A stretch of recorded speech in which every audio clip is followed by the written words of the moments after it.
Assalamualaikum warahmatullahi wabarakatuh. Di era perkembangan revolusi industri 4.0 dan society 5.0, sangat akrab sekali dengan penggunaan media sosial, yang mana dalam setiap pergerakannya selalu meninggalkan jejak digital. Di sisi lain, tidak sedikit remaja sudah melakukan penyimpangan hukum dalam penggunaan media sosial itu sendiri. Cyberbullying kerap menjadi cikal bakal tindak kriminal di dunia nyata maupun dunia maya. Aksi menghasilkan reaksi. Lemahnya literasi hukum di Indonesia membuat kualitas SDM menjadi apatis, anarkis, dan kurang paham hukum. United Nations International Children Emergency Fund juga mencatat bahwa Indonesia memiliki presentase tinggi terkait kekerasan anak dibanding dengan negara seperti Vietnam, Nepal, maupun Kamboja. Indonesia berada di posisi yang lebih tinggi. Inilah mengapa dibutuhkan peran DPR RI beserta fungsi dan wewenangnya untuk memenuhi hukum yang belum berkeadilan. Jika saya terpilih menjadi seorang legislator, saya akan menambahkan UU ITE yang mengatur tentang cyberbullying dan menambahkan sanksi tegas terkait tindak cyberbullying. Selanjutnya, saya juga akan mendesak Kominfo untuk segera merevisi dan mengkaji ulang terkait pasal karet yang terdapat pada UU ITE, terutama pada pasal 27 ayat 3 tentang pencemaran nama baik dan pasal 28 ayat 2 tentang ujaran kebencian. Selanjutnya, saya juga akan mengusulkan kepada Kemendikbudristek untuk menambahkan syarat dalam kenaikan grade akreditasi sekolah melalui data minimnya kenakalan remaja di sekolah, karena saat ini syarat dalam kenaikan grade akreditasi sekolah hanya memuat pendidikan, kurikulum, dan metode pembelajaran saja. Dan dalam fungsi anggaran, saya akan meminimalisir penggunaan APBN dalam bentuk non-fisik, karena menurut fakta di lapangan, dana dalam bentuk non-fisik sangat sulit dipertanggungjawabkan dan selalu tidak tepat sasaran. Oleh karena itu, saya akan memaksimalkan fungsi anggaran melalui Kominfo, Kemenak,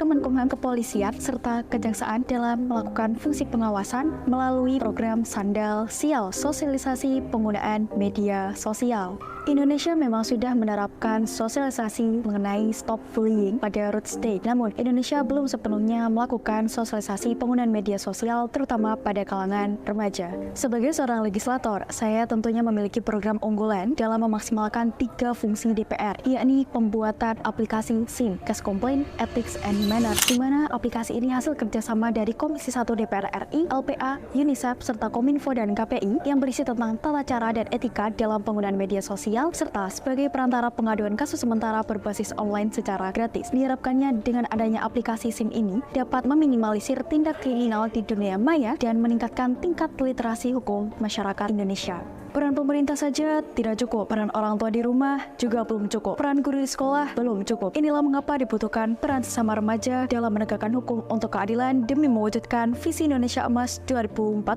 Saya, Deva Octavia, Caleg Parlemen Remaja Dapil 6 Jawa Timur, salam Parlemen Remaja.